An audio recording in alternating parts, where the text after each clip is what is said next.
I wrote a book called Explanations and Corrections in the Gospel of Luke, and in that book, I cover Luke's explanations of Jesus's prophecy on the Mount of Olives, which includes references to Daniel. But the difficult thing is, almost nobody understands Daniel the way Jesus did or Luke did. So in my book, I have a bunch of chapters refuting ancient commentators. And one of the chapters is called The Desolation of the Temple by Antiochus Was Not Prophesied. Most commentators on the book of Daniel say that it referred to the desolation of the temple at the time of Antiochus, and that the time of the desolation was foretold in Daniel. All of this is easy to prove false.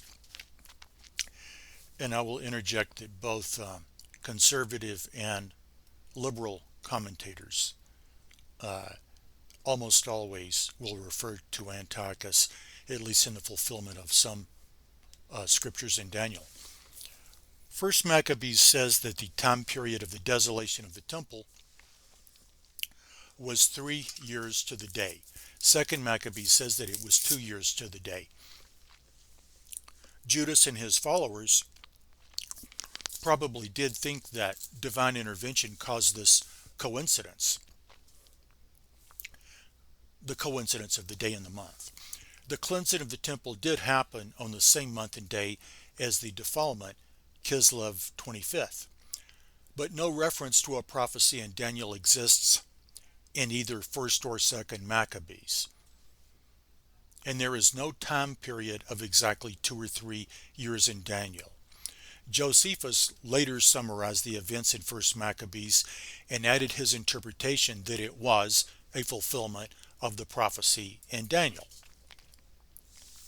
So 1st and 2nd Maccabees, like 1st Maccabees mentions Daniel, and they mention this event, but nobody comes out and says, well, this fulfilled the prophecy in Daniel.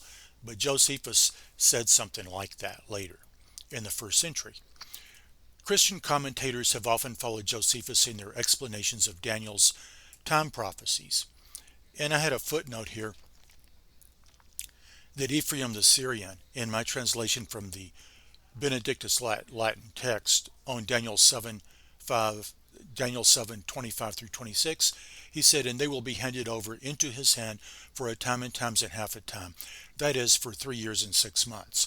And judgment will sit, doubtless to avenge the injuries to the holy ones, namely injuries to the just ones, observing the law of the Most High, and to punish and to break to pieces the small horn, Antiochus, by whom the zealous ones of the house of Jacob had been harassed and afflicted. And I wrote, so Ephraim placed the fulfillment of the 3.5 times in the times of Antiochus, that is, in the times of the Maccabees or Hasmoneans. But Jerome protested that 3.5 years does not equal 3 years. Nathaniel Lardner provides a translation of Jerome's commentary on Daniel 12:21, saying, these 1,290 days, Porphyry says, were fulfilled in the time of Antiochus and in the desolation of the temple, whereas Josephus and the books of the Maccabees, as before said, mention 3 years only. Whence it is manifest that the 3 years and a half are to be understood of the times of Antichrist, who will persecute the saints for 3 years and a half, that is 1,290 days. So I don't agree with Jerome that the 3 years and a half apply to the years of Antichrist, but I do agree that if the one book of Maccabees says 2 years, another 3 years, and then Daniel says 3.5 years, we're not supposed to say, oh yeah, that's the fulfillment, because it's not a match. Nathaniel Lardner provides this translation from Jerome's commentary on Daniel 12:12. Porphyry says that the 45 days over and above the 1,290 showed the time of the victory gained over the generals of Antiochus. When Judas the Maccabee fought valiantly and cleansed the temple and broke the idol in pieces and offered sacrifices in the temple, which might be rightly said if the book of Maccabees had related that the temple was polluted 3 years and a half and not 3 years.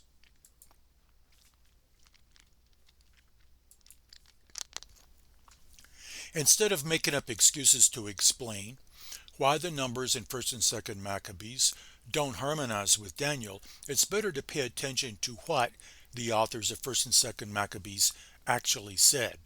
They wanted the dedication of the temple to be kept as a holiday, but didn't say that the date, the 25th of Caslu, as some people pronounce it, or Kislev, or the dedication itself was predicted in Daniel. That explains how First and Second Maccabees could disagree about the number of years that the temple was defiled. The number of years was not important to them at all, and they weren't trying to explain Daniel. It was the coincidence of the exact same day and month. First Maccabees 4:59 says, "And Judas and his brethren and all the church of Israel decreed that the day of the dedication of the altar should be kept in its season from year to year for 8 days, from the 25th day of the month of Caslu, or Caslev, with joy and gladness." Second Maccabees 10:5 says, "Now upon the same day that the temple had been polluted by the strangers, on the very same day it was cleansed a day, to wit, on the 25th day of the month of Caslu." Second Maccabees 10:8, "And they ordained by a common statute and decree that all the nation of the Jews should keep those days every year." There was a campaign to regularly celebrate this new festival, which was called Scenopegia in Latin, or Scenopegia as some say it. No prophecy was needed to obtain what they wanted. Second Maccabees 1:9, translated from Latin, that is in the Douay, exhorts the Egyptian Jews, "And now celebrate ye the days of Scenopegia in the month of Caslu." And the reason I quote from the Douay is I want a public domain Bible, and the original King James did translate the books of the Maccabees, but it's public domain in the United States, but not in the United Kingdom. The writers of First and Second Maccabees got what they wanted because the festival of dedication, Hanukkah, or the festival of lights, was celebrated till the destruction of the temple and is a festival to this day. Hastings' Dictionary of the Bible says that the Feast of Dedication was instituted by Judas Maccabeus in BC 164 in commemoration of the purification of the temple and altar after they had been polluted by Antiochus Epiphanes in First Maccabees 4:59.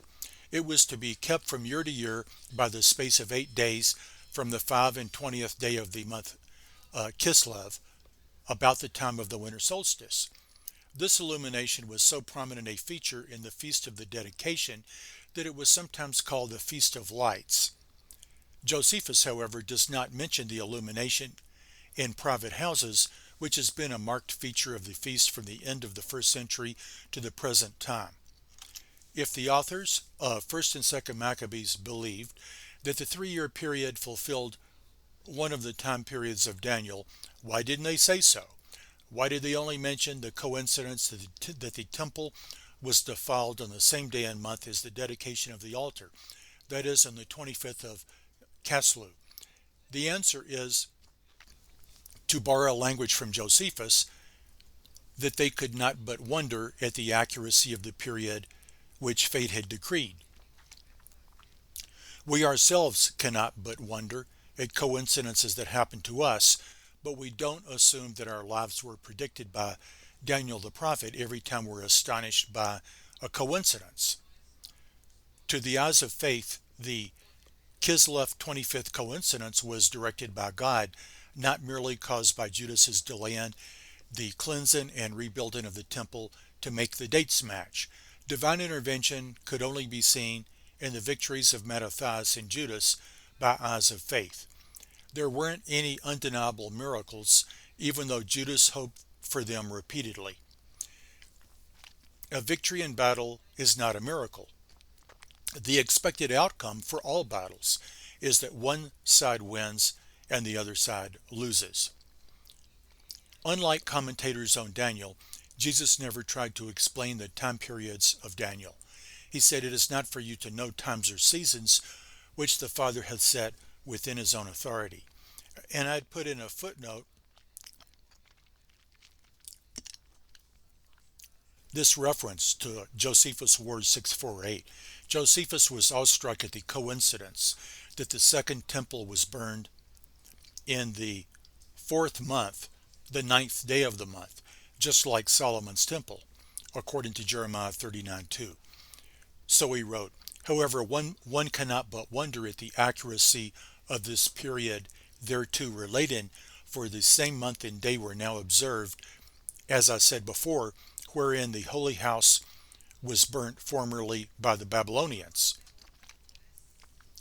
There was no prophecy that the two temples would be burned on the same calendar date, but Josephus thought it was too unlikely to be a mere coincidence.